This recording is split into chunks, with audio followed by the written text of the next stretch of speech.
ॐ जननीं शारदां देवी रामकृष्णं जगद्गुरुं पादपद्मे तयो श्रुत्वा प्रणमामि मुहुर्मुहुः।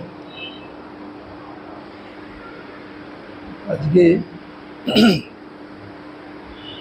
আদিগুরু শঙ্করাচার্যের আজকে জন্মদিন, তাকেও আমার সশ্রদ্ধ প্রণাম জানাই। আমরা টাইম পাস করে গেছি অলরেডি, যে টাইমটা দেওয়া আছে সেই টাইমে শেষে এসে পৌঁছেছেন, শেষ থেকে শুরু হওয়ার মতো অবস্থা। আমরা আলোচনা করছিলাম শ্রী মায়ের জীবনী আলোচনা করতে গিয়ে হয়তো কোথাও কোথাও মায়ের কথা এসেছে, যদিও মায়ের কথা আলাদা একটি ক্লাস হয়, সেখানে সেটি বিস্তারিত আলোচনা হয়। জীবনী যে কোনো জীবনী আমরা যখন চিত্রিত করি, এখানে আমরা রেফারেন্স হিসেবে তার কথাকে আমরা দিয়ে তার জীবনীটাকে সাজানোর চেষ্টা করি। সে স্বামীজির জীবনী যখন আমরা পড়ি, স্বামীজির কথাকে রেফারেন্স টেনে দিয়ে কিন্তু মায়ের কথাটাকে দিয়ে মায়ের জীবনীটাকে সাজানোর চেষ্টা করি আমরা। সেখানে কিছু কিছু মায়ের কথা এখানেও আসে জীবনীটাকে চিত্রিত করার জন্য। আমরা স্বামী গম্ভীরানন্দজির বইকে মেনলি ফলো করছি, কিন্তু একেবারেই যে সেটা পাঠ করছি তা না, সেখান থেকে হয়তো একটু এদিক ওদিক ঘোরাঘুরি করছি। আমরা মহারাজ খুব সুন্দরভাবে প্রত্যেকটা চ্যাপ্টারে একটা সুন্দর সুন্দর নাম দিয়েছি। আমরা যে আবির্ভাব হওয়ার পরে আমরা বধূ বেশে যে চ্যাপ্টারটা, সেই চ্যাপ্টারটাই আলোচনা করছিলাম। এর আগের দিনে আলোচনা করেছি। আমরা সে আগের দিনে আলোচনার রেস ধরেই আজকে যদি শুরু করি, সেখানে আমরা দেখেছি সে মায়ের বিবাহ হয়েছিল 1859 সালে বৈশাখ মাসের শেষে। মানে আমরা এখন যেরকম অবস্থায় আছি, যেরকম সময় আছে আর কি বলতে গেলে, বৈশাখ মাসের শেষে। বিবাহের পরের দিন আমরা দেখেছি, বিবাহের পরের দিন শ্রীমা প্রথা যেরকম হয় সেই প্রথা অনুযায়ী কামারপুকুরে নববধূ রূপে আসেন। তার কাকা ঈশ্বর মুখোপাধ্যায়, তার কাকা, যে কাকা ছিলেন ঈশ্বর মুখোপাধ্যায়, তার কোলে করে সারা গায়ে অলঙ্কার শোভিত হয়ে ছোট্ট শারদাকে ছোট্ট শারদা আসেন কামারপুকুরে। 6 বছরের বাচ্চা তো, সুতরাং কোলে করেই তাকে আসতে হবে। তখন তো আর এত গাড়ি টাড়ি এতটা সুব্যবস্থা ছিল না। বৌভাতের পরের দিন আবার দেখতে আসেন সেই কাকা, ছোট শারদাকে দেখতে আবার কামারপুকুরে আসেন। এসে দেখলেন বিবাহের দিনে যে অলঙ্কার ভূষিত ছোট্ট শারদা, সেই দেবী রূপে সালঙ্কার যে শারদা, তার শরীরে কোনো অলঙ্কার নেই। এই নিরাভরণা শারদাকে দেখে স্বভাবতই তিনি ক্রুদ্ধ হলেন। কোথাও কোথাও বলছেন তিনি একটু রাগী ছিলেন এই ঈশ্বর মুখোপাধ্যায়। শারদাকে সঙ্গে নিয়ে কী করলেন, সঙ্গে সঙ্গে তিনি জয়রামবাটি ফিরে গেলেন। হয়তো আগে পরে যাওয়ার কথা ছিল, কিন্তু এই রকম দৃশ্যটা দেখার পরে, আগেকার দিনে তো এটাই ছিল যে যারই বিয়ে হোক, যে বয়সেই বিয়ে হোক, তাকে কোণে সাজানোর জন্য অনেক অলঙ্কার টলঙ্কার পরানো হয়। এখনও তো অলঙ্কারের দেখছেন ছড়াছড়ি, এখনও এত আধুনিক হয়েও অলঙ্কারের দোকানের ব্যবসাটা কমে নেই। সব সময় ধরে কাগজের দোকান সবসময় বাড়ছে। সুতরাং মেয়ের গায়ে অলঙ্কার থাকবে, এটা তখনকার দিনে অনেক বেশি এক্সপেকটেশন ছিল। তিনি দেখলেন কোনো অলঙ্কার নেই, কারণ আমরা জানি অলঙ্কারগুলি লাহাবাবুদের বাড়ি থেকে নিয়ে এসেছিলেন, সুতরাং তাকে ফেরত দিতে হবে। সুতরাং সমস্ত অলঙ্কারটা তাকে খুলে দেওয়া হয়েছে। এই নিরাবরণও দেখে তার মনে রাগ হয়েছে, তিনি তাকে নিয়ে জয়রামবাটিতে চলে গেলেন।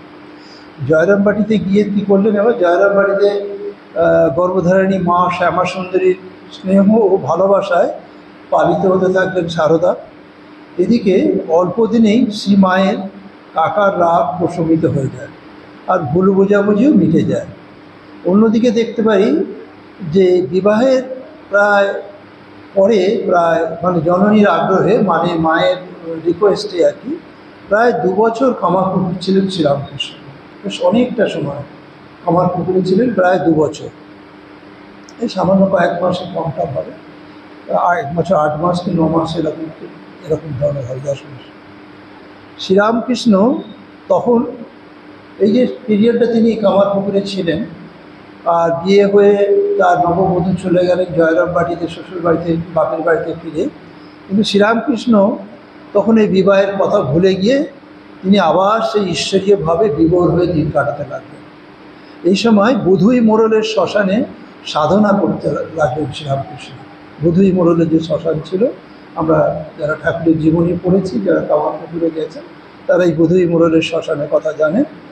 এইখানে তখন তিনি সাধনা করতে আরম্ভ করেন।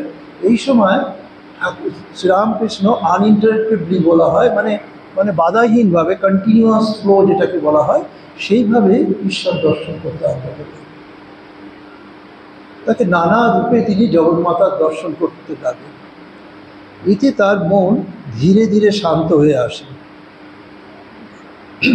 তারপরে দক্ষিণেশ্বরে এসেছেন। সেটি গ্রামের এই খোলামেলা এই যে জলবায়ুতে কি হয়েছে, অনেক দিন তিনি রয়েছেন, তার জন্য তার কিছুটা স্বাস্থ্যের উন্নতি হয়। এই প্রসঙ্গে যদি আমরা শ্রীরামকৃষ্ণের বিবাহের পূর্বের সাধনার কথা স্মরণ করতে পারি, বিবাহের পূর্বেই দক্ষিণেশ্বরে শ্রীরামকৃষ্ণের সাধনার প্রথম 4 বছর কিন্তু পূর্ণ হয়ে গিয়েছিল।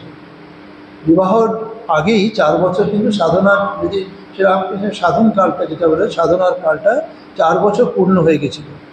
ঈশ্বর দর্শনের ব্যাকুলতা, তার জন্য কঠোরভাবে জগদম্বার সাধনা ও তার দর্শন লাভের আকুল প্রার্থনা তাকে ঈশ্বর উন্মাদ করে তুলেছিল।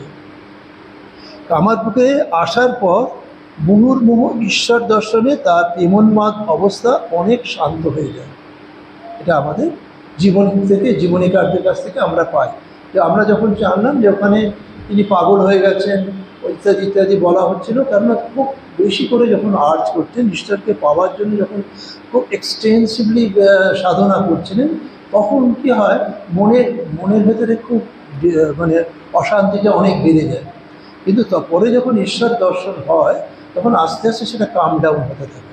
এবং যখন কামারপুকুরে ফিরে আসলেন, তখন ফিরে আসার পরে তার মন আস্তে আস্তে শান্ত হতে আরম্ভ করে। কী হলো না, তখন তার ঈশ্বরের দর্শন অনেক বেশি তার পায়।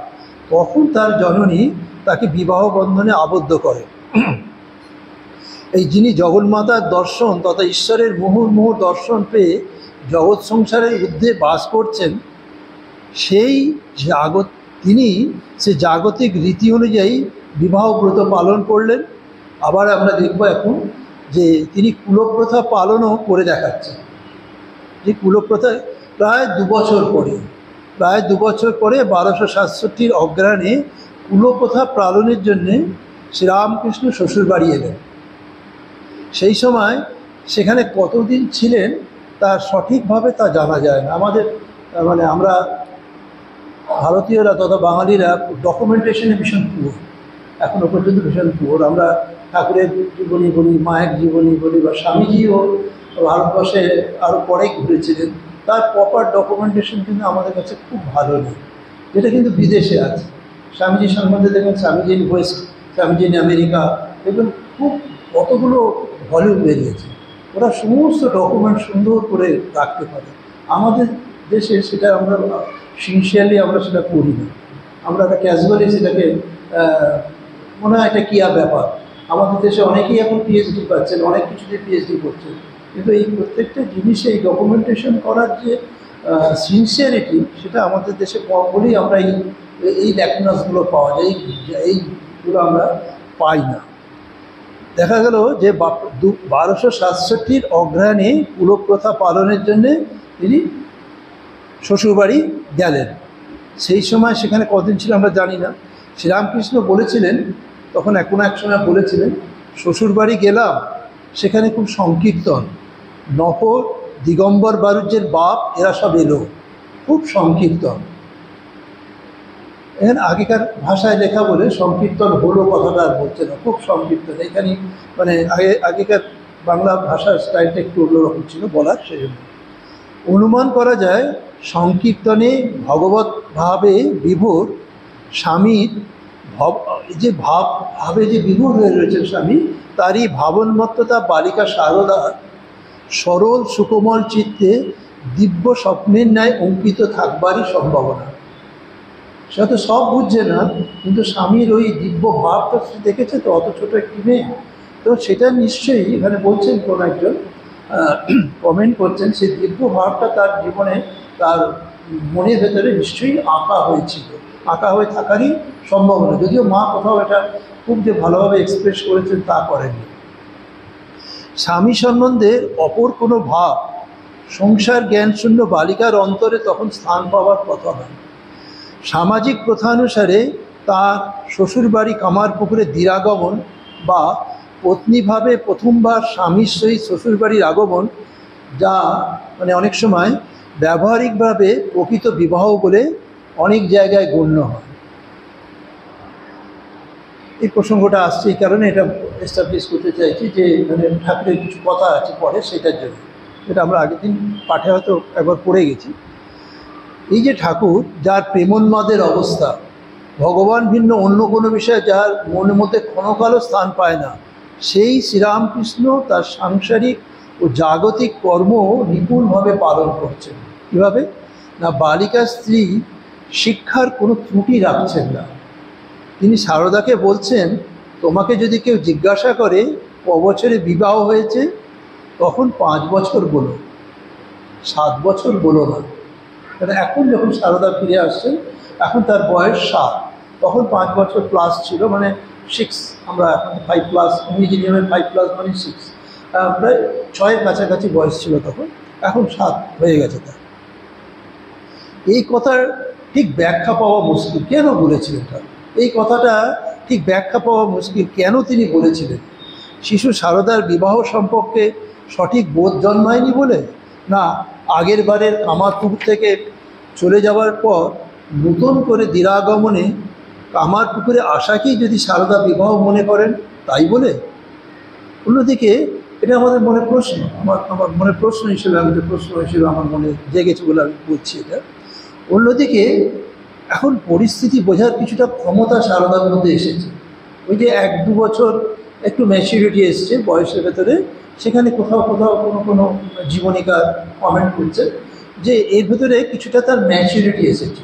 তার লক্ষণ কী দেখাচ্ছে না, জয়রামবাটিতে যখন শ্রীরামকৃষ্ণ দিরাগমনে গেলেন, সেই সময় আমরা দেখি কি না, নিজ পতির চরণ যুগল ধুয়ে দিয়েছিলেন এবং পতির সেবা করেছিলেন, পতিকে বাতাস করে। এটা বলছেন, যদিও কেউ তাহাকে এইসব শিখিয়ে দেয়নি। স্বামীর সংস্পর্শে মানে তার মানে এটাতে বলছে যে কিছু একটা ভাব তার বেড়েছে, কিছু একটা ম্যাচুরিটি এসেছে, এইভাবে বলছেন। তিনি এই কাজটা করতে হয়, তাকে কেউ শেখায়নি, তাকে কেউ বলেনি যেটা করতে হবে, কিন্তু তিনি আপন মনে সেটা করছেন। সেই ধারণা থেকেই বিবাহ বা বধূ সম্পর্কে তাহার শিশু মনে কল্পনার উন্মেষের শুরু। এটা ধরে নেওয়া হচ্ছে যে এইরকম হয়তো তার মনে ওই ছোটো বাচ্চার মনে এই সম্পর্কে কোনো একটা কনসেপশন ডেভেলপ করেছিল বা করছিল, বা খুব কংক্রিটাইজ না হতে পারে, কিন্তু এটা ফর্ম নিচ্ছিল এরকম একটা। আবার দিরাগমন বিবাহের একটি অঙ্গ হিসেবে দেখা হয়, সেটাই বিবাহ বলে বালিকা সারদা না মনে করে, সেইটি শিখিয়ে দিচ্ছেন শ্রীরামকৃষ্ণ যত্ন করে। আমরা পরবর্তীকালে দেখব যে শ্রীরামকৃষ্ণ কীভাবে একটু একটু করে তার লীলা সঙ্গীকে, স্পিরিচুয়াল কনসার্টকে কীভাবে শিখিয়ে দিচ্ছেন ভবিষ্যতের কাজ করার জন্য। পরে আমরা দক্ষিণেশ্বরের জীবনে এসে দেখতে পাবো।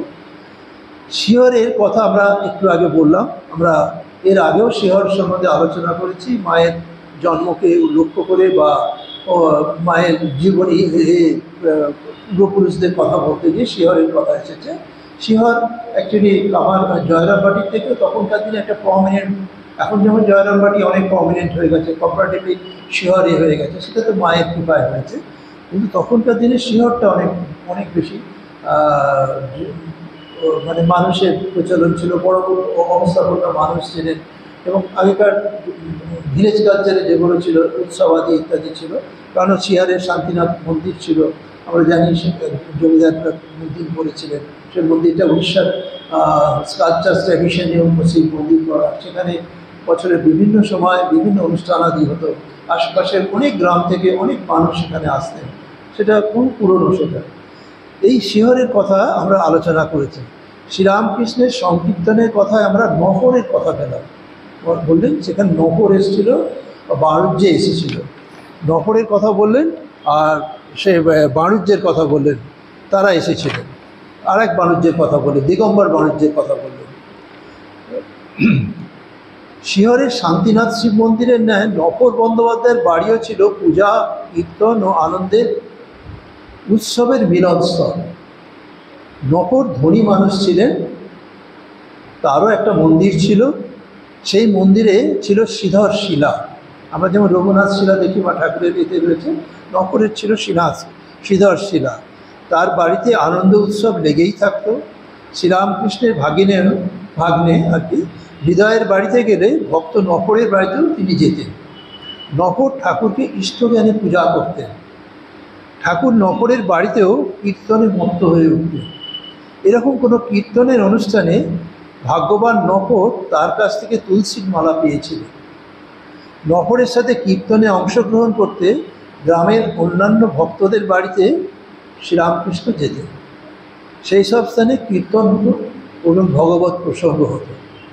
এই নহর বাণিজ্যে এরকম দিগম্বর বাণিজ্যের কথা বলেছে। শিহরের আশপাশে এরকম অনেক অনেক মানুষ ছিলেন যাদের অবস্থা ভালো ছিল, কিন্তু তারা পূজা আচ্ছা ইত্যাদি নিয়ে সব কীর্তনাদি নিয়ে তারা সেই জায়গাটিকে মাতিয়ে রাখে। এখন আমরা আরেকজনের কথা আগের দিন বলেছিলাম, তার কথা একটুখানি টাচ করে যাব। ভানু পিসির কথা বলেছিলাম। শ্রীরামকৃষ্ণ যখন জোরে মা শারদাকে জয়রামবাটি থেকে কামারপুকুরে নিয়ে যাওয়ার জন্য জয়রামবাটি এসেছিলেন, তখন তাদের দেখে ভানু পিসির মনে হয়েছিল আমি সাক্ষাৎ জীবন্ত হরগৌরীকে দেখছি। তিনি ঠাকুরকে একটা গান শুনিয়েছিলেন, নাতনি তুই যেমন সুরূপা তোর বর জুটেছে ন্যাংটা খ্যাপা। এখন এটা বলা হচ্ছে ওই সময় শুনেছিল, ওই সময় শুনেছিল কি পরেও হতে পারে, কেন জয়রামবাটি শ্রীরামকৃষ্ণ অনেকবার গিয়েছিলেন, পরে বেশ কয়েকবার গিয়েছিলেন। এখন এই যে শারদাকে বলছেন সুরূপা, শারদা তখন প্রকৃতই সুরূপা ছিলেন। মায়ের বর্ণনাতে আছে যে সেরকম কত এক ঢাক চুল ইত্যাদি, তখন মাকে দেখতে যখন এরকম ছিল, সে মায়ের কথাতে আছে কোথাও। যদিও শ্রীরামকৃষ্ণ পরে বলেছেন এবার তিনি রূপ ঢেকে এসেছেন, পাছে মানুষের কুনজরে পড়ে। কিন্তু ভানু পিসি বলছেন তুই যেমন সুরূপা। ভানু পিসি তার গানের কলিতে এই শব্দটি কিন্তু ব্যবহার করছেন। এই জয়রামবাটির এই ভানু পিসির কথা আমরা একটু আলোচনা করে দেখি। এই জয়রামবাটির এই ভানু পিসি ছিলেন সদরূপ বংশে তার জন্ম। তিনি বালবিধবা ছিলেন। কামারপুকুরের প্রসন্নময়ীর কথা আমরা জানি, বা চীন শাকারির কথা জানি। এরা যেমন গদাধর তথা শ্রীরামকৃষ্ণকে চিনতে পেরেছিলেন, জয়রামবাটির ভানু পিসিও তার শুভ সংস্কার গুণে জামাই গদাধরকে ঈশ্বরীয় পুরুষ হিসেবে চিনতে পেরেছিলেন। That's exception. বা তার ভেতরে এইরকম কোনো ঈশ্বরীয় গুণ ছিল। ঈশ্বরীয় গুণ যদি তার ভেতর না থাকে, তাহলে আর একজনকে ঈশ্বর বলে চিনতে পারে না। দুটো ফ্রিকোয়েন্সিকে মিলতে হবে। মানে আমি আজকের সায়েন্সের যদি বলি, দুটো ফ্রিকোয়েন্সি যদি না মিলে রেজোনেন্স হবে। তা ফ্রিকোয়েন্সিটা ছিল নিশ্চয়ই তার ভেতরে, সেরকম একটা শুভ সংস্কার কিছু ছিল। জয়রামবাটির ভানু পিসিরও এরকম একটা শুভ সংস্কার ছিল। সেই শুভ সংস্কার গুণে জামাই গদাধরকে তিনি ঈশ্বরীয় পুরুষ হিসেবে চিনতে পেরেছিলেন বা আইডেন্টিফাই করতে পেরেছিলেন। তার বাবার নাম ছিল শ্রীক্ষেত্র বিশ্বাস। তিনিও তার পরিবার রামচন্দ্র মুখোপাধ্যায়ের যজমান ছিলেন। তাই রামচন্দ্র মুখোপাধ্যায় ভানু পিসির বাড়িতে পূজারী হিসেবে যাতায়াত ছিল। ভানু পিসি ছিলেন মা শারদার গ্রাম সম্পর্কে পিসি, সেই থেকেই ভানু পিসি নামটা হয়েছে। তার একটি খুব সুন্দর নাম ছিল, সে নামটা ছিল মানগৌরবিনী। কত সুন্দর নাম! সে মানগৌরবিনী থেকে মানু থেকে ভানু। কি জানি ভানু থেকে কী করে ভানু হলো, এটা আমার মাথায় আসছে না।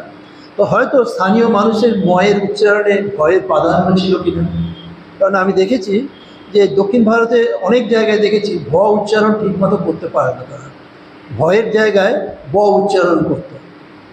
আমি দেখেছি, আমি তো নিজে দক্ষিণ ভারতের ওদের সাথে কাজ করেছি, ওদের কিছু ভ উচ্চারণ কিছুই হয় না, তো ভানুকে বানু বলে। তা এরকম ওখানে ময় উচ্চারণ হয়তো হতো না, শুধু ভয়ের উচ্চারণ বেশি ছিল আগেকার দিনে জয়রামবাটি বা গ্রামীণ অঞ্চলে, সেখানে হয়তো মানু থেকে ভানু হয়তো হয়েছে। তার বিয়ে হয়েছিল ফুলুই শ্যামবাজারে। এই ফুলুই শ্যামবাজারও ঠাকুরের লীলাস্থলের একটা অংশ আমরা জানি। সেই ফুলুই শ্যামবাজার ছিল বৈষ্ণব প্রধান গান, আর ভানু পিসিও সেই বৈষ্ণব ভাবের সাধিকা ছিলেন। শ্রীরামকৃষ্ণ ফুলুই শ্যামবাজারে মত্ত হয়ে কীর্তন করেছিলেন, এটা আমরা শ্রীরামকৃষ্ণের জীবনী থেকে পাই। ভানু পিসি 20 বছর বয়সে বিধবা হয়ে বাপের বাড়িতে ফিরে আসে। 20 বছর বয়সে, আমরা যেটা বাল বিধবা বলছি, মানে 20 বছর বয়সে তো ফিরে চলে এসেছিল। তার পিতা ও পরিবারে গ্রামীণ অবস্থায়, মানে জয়রামবাটির তৎকালীন অবস্থায়, আমরা জয়রামবাটির কথা বলেছি যে মায়াদের অবস্থা গরিব ছিল, একমাত্র ভানুজিদের একটু অবস্থা ভালো ছিল, পরবর্তী তাদের দেখা যায় না। কিন্তু ভানু পিসিদের অবস্থা মোটামুটি সম্পন্ন ছিল, তাদের গরু ছিল, সেখানে দুধ হতো, ছানা হতো, ইত্যাদি ইত্যাদি, একটা মোটামুটি একটা অবস্থা, গ্রামীণ অবস্থার ভেতরে একটা মোটামুটি সম্পন্ন অবস্থা বলা হচ্ছে। তার দাদা ছিল গৌর বিশ্বাস, তিনি বৈষ্ণব বিরোধী এবং ঘোরতর শাক্ত ছিলেন।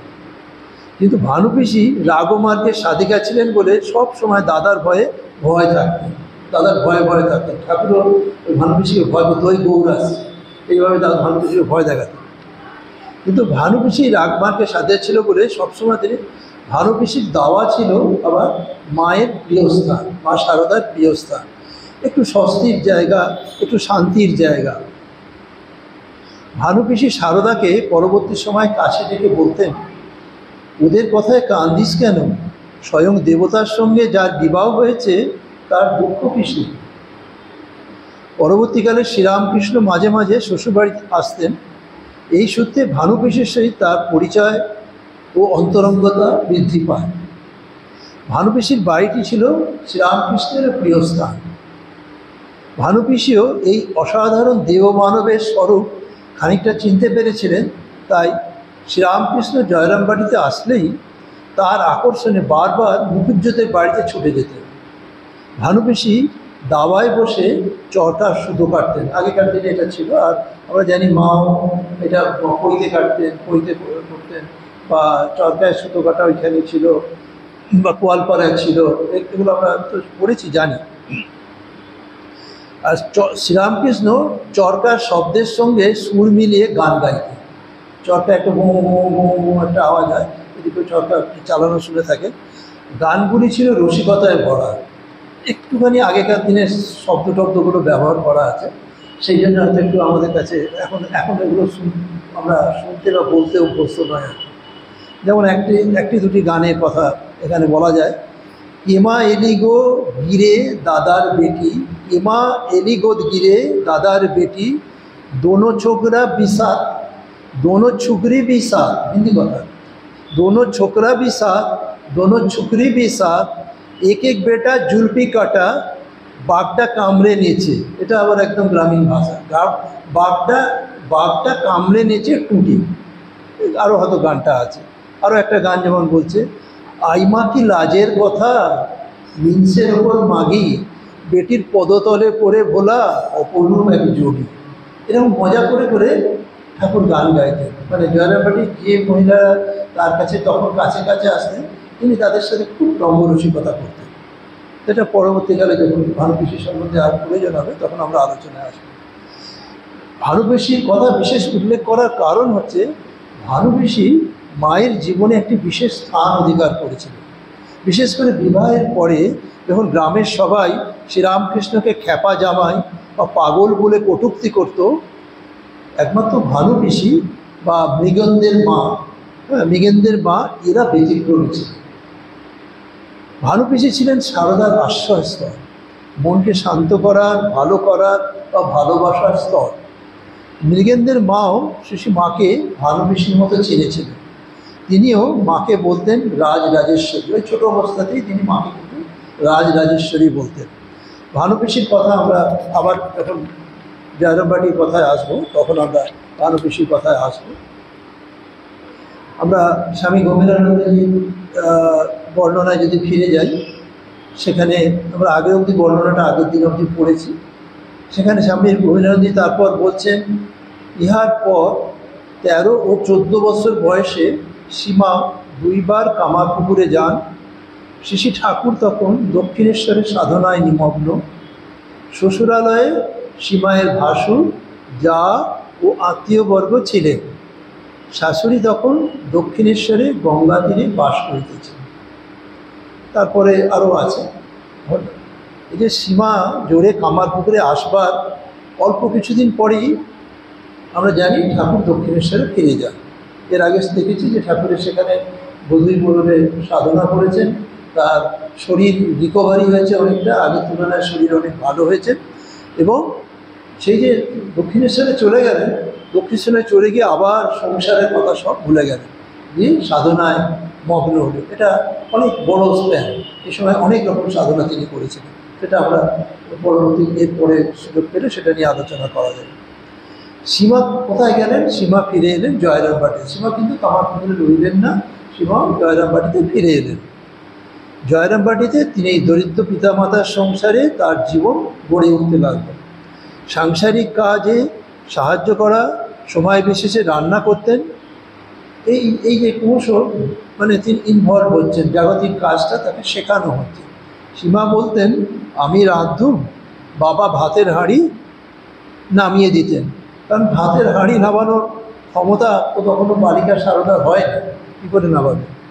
আমরা এর আগে এই যে বালিকা সারদার যেসব কাজের কথা আগে বলেছি, আগে আলোচনা করেছি, যেমন গলা জলে নেমে গরুর জন্য দল ঘাস কাটা, পৈতে কাটা, মাঠে ধান কুড়োনো, সে পঙ্গপালরা ধান কেটে দিয়েছিল বলে মাঠে ধান কুড়িয়েছিলেন, ভাইদের নিয়ে আমোদর নদে স্নান করতে যাওয়া, সাঁতার কাটা বা লেখাপড়া শুরু করা। লেখাপড়ার কথাটা আমরা টাচ করে গেছি, এরপরে সুযোগ পেলে সেটা আরেকটু বিস্তৃত আলোচনা করা যাবে। মানে লেখাপড়া বলতে কি সুপার বুকিশ এডুকেশন নয়, অন্য এডুকেশনটা কীভাবে তিনি পেয়েছিলেন। লেখাপড়া শুরু করা, তার বেশিরভাগ সময়টাই এই যে সময়কালটা, এই যে আমরা বললাম যে 13-14 পরে আবার কামারপুকুরে ফিরে গেছিলেন, তার আগে ওই যে 7-8 বছরে এসেছিলেন, আর 13-14 বছরের যে জীবৎকাল, এর ভেতরেই কিন্তু এই ঘটনাগুলো, বেশিরভাগ ঘটনাই কিন্তু এর ভেতরেই ঘটেছিল। শোনা যায় বাল্যকালে তিনি দেবদেবীর মূর্তি করতে শিখেছিলেন। ফুল পাতা দিয়ে মূর্তিকে পূজা করাও ছিল খেলার অঙ্গ।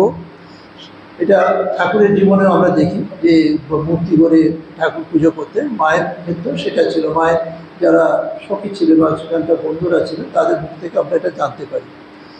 সারদার যখন 11 বছর বয়স, তখন ওই অঞ্চলে ভীষণ দুর্ভিক্ষ হয়। তখন পিতা গরিব ছিলেন, কিন্তু তবুও তিনি অন্নসত্ত্বক হলেন। সারদা লোকেদের কষ্ট দূর করার জন্য 2 হাতে বাতাস করে গরম খিচুড়ি ঠান্ডা করে দিতেন। জয়রামবাটিতে পিতার কাছে এইভাবে সারদা বড় হচ্ছিল। দীর্ঘ 6 বছর পরে 1866 খ্রিস্টাব্দে তার 13 বছর বয়সে তাকে কামারপুকুরে শ্বশুর বাড়িতে নিয়ে যাওয়া হয়। এই যে আমরা মহাজের কথাটা পড়লাম যে 13-14 বছরে, সেটা কত না 1866 খ্রিস্টাব্দে, তখন মায়ের যখন 13 বছর বয়স হলো, তখন তাকে শ্বশুর বাড়িতে আবার নিয়ে যাওয়া হয়েছিল। সেখানে 1 মাস থেকে তিনি ফিরে আসেন। আবার 5-6 মাস পরে তাকে আবার শ্বশুরবাড়িতে নিয়ে যাওয়া হয়। এবারও 1.5 মাস ছিলেন, বেশি দিন ছিলেন না। 1.5 মাস থেকে আবার জয়রামবাটি ফিরে যান। এই সময় আমরা আগেই আলোচনা করেছি যে এই সময় শ্রীরামকৃষ্ণ দক্ষিণেশ্বরে সাধনায় রত, শাশুড়ি চন্দ্রামণি দেবীও দক্ষিণেশ্বরে গঙ্গার তীরে দিন কাটাচ্ছেন। তাহলে সীমা কার কাছে ছিলেন? সীমা তার ভাসুর রামেশ্বর ও জায়ের কাছে কামারপুকুরে ওই সময় দিনগুলি অতিবাহিত করেছে। 1322 সালের ভাদ্র মাসে মা যখন জগদম্বা আশ্রমে রয়েছেন, সেই সময় একদিন আরতির পর 2 সাধু তাকে এসে প্রণাম করতে যান। সীমা কথার ছলে তাদের বলেছিলেন, এটা তার একটা কনটেক্সট আছে, টেক্সট আছে। আবার অন্য কোথাও হয়তো মা অন্য কাউকে বলেছিলেন, কারণ এটা 2টো টেক্সট পাওয়া যায়, মানে একাধিক জীবনীকার একাধিক রকম ভাষায় টেক্সটটা দিয়েছে। আমার মনে হয় অন্য কোথাও এই স্মৃতি তিনি বলে থাকতে পারেন, কারণ দুটো জায়গায় দুরকম কথার একটুখানি ডিফারেন্স পাওয়া যায়। আমার 13 বছর বয়সে যখন কামারপুকুরে গিয়েছিল,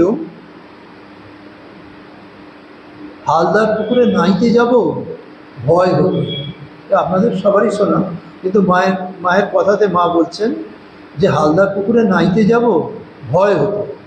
খিড়কির ছোট দরজাটি দিয়ে বেরিয়ে ভাবছি, খিড়কির দরজা অনেকেরই এখনকার ছেলেমেয়েদের আইডিয়া নেই, দেউড়ি কী, খিড়কি কী, মানে এটা তো আগেকার বয়স্ক মানুষরাই আইডিয়া আছে, বা যারা ওইরকম ধরনের বাড়িতে জন্মেছে বা বড় বাড়ি দেখেছে। আমরা এরকম বাড়িতে বড় জন্মেছি বলে এখানে খিড়কির দরজা ছিল, দেউড়ি ছিল, আলাদা আলাদা সব ভাগ ছিল। এখানে মা খিড়কির দরজা বলছেন আর কি। খিড়কির দরজা দিয়ে খিড়কির দরজা সাধারণত ছোট দরজা হয়, খিড়কির ছোট দরজাটা দিয়ে বেরিয়ে ভাবছি, মানে বাড়ির পেছনের দরজা। খিড়কির দরজাটা হচ্ছে বাড়ির পেছনে একটা ছোট দরজা থাকে। আমাদের যেমন এখন আমরা দেখি না সব জায়গায় প্লেনে বা গাড়িতে ফাড়িতে সব জায়গায় এমার্জেন্সি এক্সিট থাকে না, this is emergency exit actually. খিড়কির দরজাগুলো আগেকার বাড়িতে এমার্জেন্সি এক্সিট ছিল। খিড়কির ছোট দরজাটি দিয়ে বেরিয়ে ভাবছি, নতুন বউ কী করে একলা নাইতে যায়, লোকেদের সম্মুখ দিয়ে যাবো আসবো কেমন করে। ভাবতে ভাবতে দেখি কি 8টি মেয়ে মানুষ এলো, সকলেই আমার সমবয়সী। আমিও রাস্তায় নামলুম।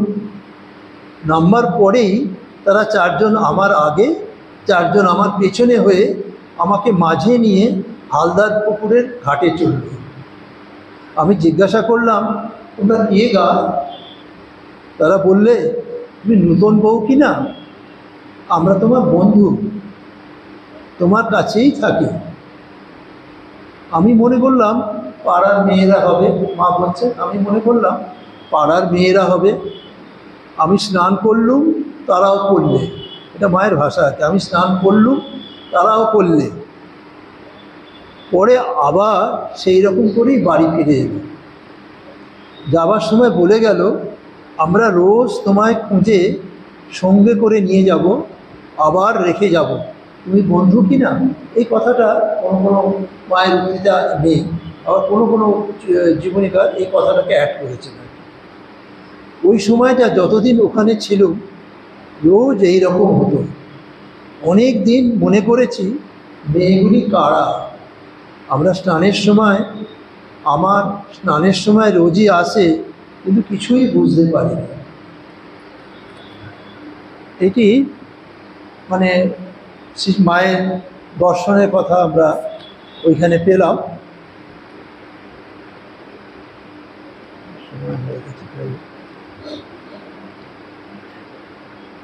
এবারে আমরা পরের দিনে যাবো, কারণ সময় হয়ে গেছে অনেকটা। এরপরে সারদা মা আবার যখন কামারপুকুরে ফিরে আসছেন, সেই সময়টা দেখতে পাবো। সেই সময় আবার ঠাকুরের দর্শন হচ্ছে। ঠাকুরের কিন্তু দর্শন মা ওই জোরে গেছিলেন, সেই দিনকে ঠাকুরের দর্শন হয়েছে। তারপরকে আর ঠাকুরের কিন্তু দর্শন হয়নি। সেই 7 বছর থেকে এই এত বছর ধরে ঠাকুরের কিন্তু আর দর্শন তার দেখা হয়নি, তাকে দেখতে পায়নি। এবার যখন ঠাকুর ফিরে আসবেন কামারপুকুরে, শরীর সারাতে ফিরে আসবেন, শরীরের অসুস্থতা সারাতে ফিরে আসবেন, তখন মা আবার ঠাকুরকে দেখতে পাবেন। এবং এই পিরিয়ডে দেখা যাবে যে ঠাকুর তাকে বেশ কিছু কিছু ঘটনা আছে, তাকে কিছু কিছু শিক্ষণীয় জিনিস আমরা ঠাকুর মাকে শেখাচ্ছেন, সেটা দেখতে পাবো। আর এই পিরিয়ডে, এই মাঝখানে ঠাকুরের অনেক সাধন পর্ব কেটেছে। আমরা ভৈরবী ব্রাহ্মণীকে পাবো, ভৈরবী ব্রাহ্মণীকে সঙ্গে নিয়ে আসবে ওই সময়। সে ভৈরবী ব্রাহ্মণীকে কীভাবে সেবা করতে হবে, কী করতে হবে ইত্যাদি ইত্যাদি, সেইটাও ঠাকুর মাকে শেখাবে। শুধু এই পরের পর্যায়ে আমরা ওই জায়গাটা পাবো।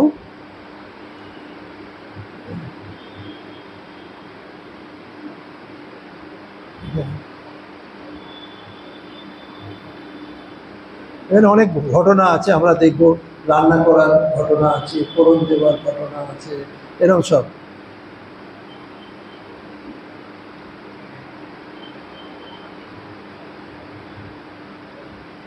আমরা এটা যেহেতু সময় হয়ে গেছে, মানে রাত্রি হয়ে গেছে, তো পরের দিন এটা এটা নিয়ে আলোচনা করা যাবে।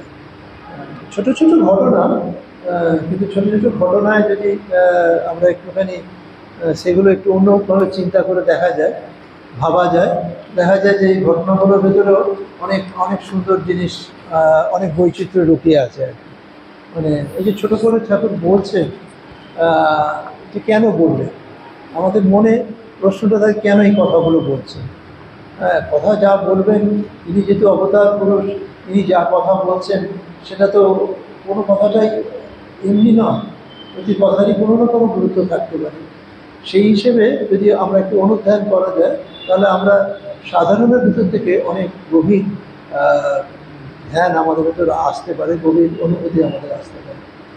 ওম শান্তি শান্তি শান্তি।